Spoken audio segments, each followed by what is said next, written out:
Have you ever had the unsettling feeling that the place you are standing in shouldn't exist? That uncomfortable moment when you walk down a hospital corridor at night, a closed shopping mall, or a completely empty underground parking garage, and you feel like reality has frayed around you. We all know the original legend of the Backrooms, that infinite maze of yellowed wallpaper, soggy carpet, and the relentless buzz of fluorescent lights. A glitch in the matrix of reality where you slip through when you accidentally no-clip out of the real world. But what if the architecture of reality doesn't just glitch in American office buildings? Culture, history, construction materials, and local folklore from every corner of the planet shape the human psyche. Therefore, when reality breaks down in other countries, the liminal dimensions it creates take on vastly different, terrifying, and deeply local forms. Today, we take a journey through the backrooms of different countries around the world. Get comfortable, turn off the lights, because once you enter these levels, you might never find the exit. We begin our journey in Asia, specifically Japan. In vast metropolises like Tokyo or Osaka, urban life happens as much below ground as on the surface, connected by miles of underground subway passages and subterranean shopping centers. The ultimate Japanese liminal level is known among urban explorers as the Infinite Station or level Kisaragi. Inspired by the famous Japanese creepypasta, this space simulates an underground transit network frozen in the 1980s or 90s. The characteristics of the Japanese backrooms are deeply unsettling. Architecture: infinite corridors made of polished white tiles and ceramic walls. Directional signs are written in warped Japanese or archaic kanji characters that shift every time you look away. Atmosphere: instead of the traditional damp yellow hue, a cold blue neon light dominates the space. There is no fresh air, only a heavy stench of rusted metal, dampness, and electrical ozone. Phenomena: if you walk far enough, you'll reach platforms where clocks tick backward. Occasionally, PA systems chime, announcing the arrival of a train that never shows up, or worse, a pitch-black train that stops with its doors wide open. Those who have stepped into that subway car in urban legends have never been heard from again. The entities here aren't giant monsters, but anthropomorphic shadows rushing by in faceless business suits, trapped in an infinite commute in a world that doesn't exist.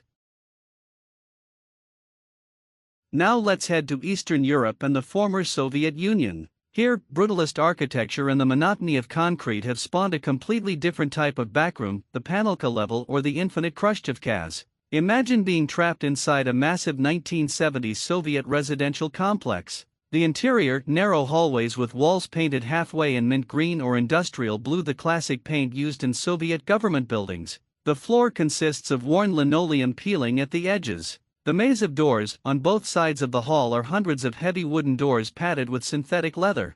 Every single door leads to an identical apartment: a tiny kitchen with a frozen refrigerator, a worn sofa, and a CRT television displaying static. The fake exterior, looking out a window, won't reveal the sun. Instead, you'll see an inner courtyard covered in perpetual snow, surrounded by identical concrete apartment walls stretching endlessly upward and downward. The sky is a flat layer of gray clouds with zero natural sunlight. The main threats in the Russian backroom are extreme cold and the phenomenon known as the hallway's call. Late at night, or what feels like night, familiar voices speaking Russian ring out from behind the walls, inviting you into the elevator. But in this level, elevators have no floor step inside, and you'll fall into an eternal freefall through the void.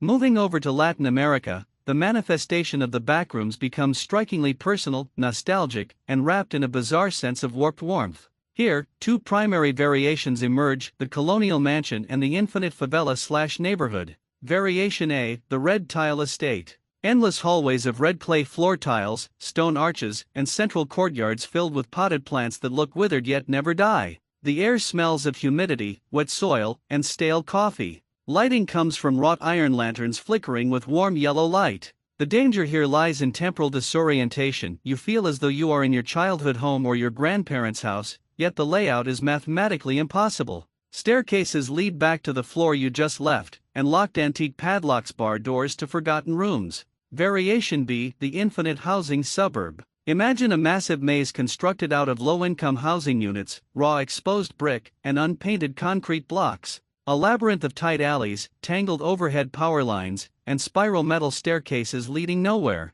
The ambient sound here is unmistakable: faint, distorted tropical music plays on a distant radio, accompanied by the constant hum of a malfunctioning electrical transformer. There are no people, yet the feeling of being watched from pitch-black windows is overwhelming. The entities here disguise themselves as human silhouettes at the end of dark alleys. If you approach them hoping for directions, the silhouette stretches thin and dissolves into the darkness. Crossing the ocean into the UK and Western Europe, liminal spaces take on a somber, elegant, and claustrophobic atmosphere. The iconic level of this region is the Victorian Hotel or the Infinite Gallery. Design endless corridors lined with burgundy carpets featuring intricate gold patterns. Dark wood paneling and aged floral wallpaper cover the walls. Framed portraits hang every few yards, but looking closely reveals faceless figures or landscapes that shift subtly when you aren't looking directly at them. The liminal fog: if you manage to step outside into the gardens or courtyards, you'll find a hedge maze enveloped in thick, freezing British fog, limiting visibility to merely a few feet. Psychological impact: this space enforces a sense of mandatory decorum. It is said that speaking loudly or screaming for help causes the atmosphere to grow dense and the hallways to suddenly narrow around you. Absolute silence is the only rule of survival. In southern Europe, the backrooms don't emerge from ancient history, but from modern financial collapse. Welcome to the unfinished suburban development level. Imagine walking at 3 in the afternoon through a perfect roundabout on the outskirts of Madrid or Murcia. There are street signs, freshly painted crosswalks, and streetlights that turn on automatically at dusk. But there are no finished houses. Just rows of concrete skeletons, bare brick walls, and empty pools collecting stagnant rainwater. The Mediterranean sun is scorching, and the silence is absolute. The real danger here is the illusion of proximity. You can see the highway in the distance and hear the faint hum of cars, but no matter how far you walk toward it, the streets curve in on themselves, always looping you back to the exact same empty roundabout. In South America, liminal architecture takes the form of the infinite favela, an organic labyrinth of bare red brick and exposed piping that climbs mountains with no summit. There are no right angles here. Narrow passages barely 80 centimeters wide branch off in 1,000 directions. Rusted spiral staircases ascend to empty rooftops with hanging laundry that never dries due to the heavy, suffocating air. Looking up, you don't see the sky, you see an impenetrable tangle of black high-voltage wires blocking the light. Listen closely, and you'll hear the muffled echo of a TV playing in the distance, but opening any wooden door reveals only empty rooms with wet concrete floors. In Italy, liminal terror puts on an elegant, artistic disguise with the Museum of Lost Memory. Imagine being trapped in a Renaissance gallery miles long. The floor is cold, pristine marble. On both sides stand hundreds of life-sized human sculptures, but stepping closer reveals that none of them have facial features. Gold frames display completely blank canvases or paintings covered in fresh black paint. If you look for an exit going down, you'll end up in limestone catacombs, vaulted tunnels smelling of centuries-old dust and dry earth. Torches flicker along the walls, but they radiate no heat. Getting lost here means wandering through centuries of dead history. Germany introduces the Geisterbahnhof level, the ghost station, inspired by the real subway stations sealed off and frozen in time during the Cold War. These are massive concrete underground platforms illuminated solely by the faint red glow of emergency backup systems. The walls retain vintage directional signage and faded 1970s advertisement posters. The air is freezing and metallic. There are no trains on the tracks, just a straight, pitch-black tunnel stretching infinitely forward. The real threat is sonic pressure. The bunker's ventilation system hums at a low-frequency rumble that triggers severe disorientation and irrational panic within minutes. In the Persian Gulf, opulence turns into a nightmare with the golden sand-swept skyscraper. It's the shell of a 100-story hotel standing in the middle of the desert. The interior is pure luxury: polished granite floors, massive crystal chandeliers, and panoramic glass elevators. Yet, there are no chairs, no tables, and no air conditioning. Fine desert sand has spilled through broken lower-floor windows, creating golden dunes inside marble grand lobbies. From the 80th floor, the view shows no city skyline, only an endless sea of sand under a blinding, white sky.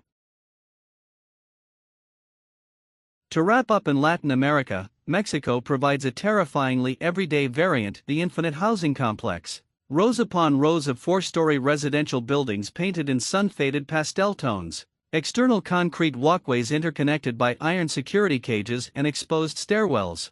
Every window features identical iron grills, and black plastic water tanks sit on every roof. Unlike other backrooms, the lighting here is a dry, scorching midday sun that casts no soft shadows to help you navigate. It's a maze of childhood nostalgia where every block looks just like your old neighborhood, yet there are no neighbors, no cars, and the oppressive silence is broken only by distorted everyday noises.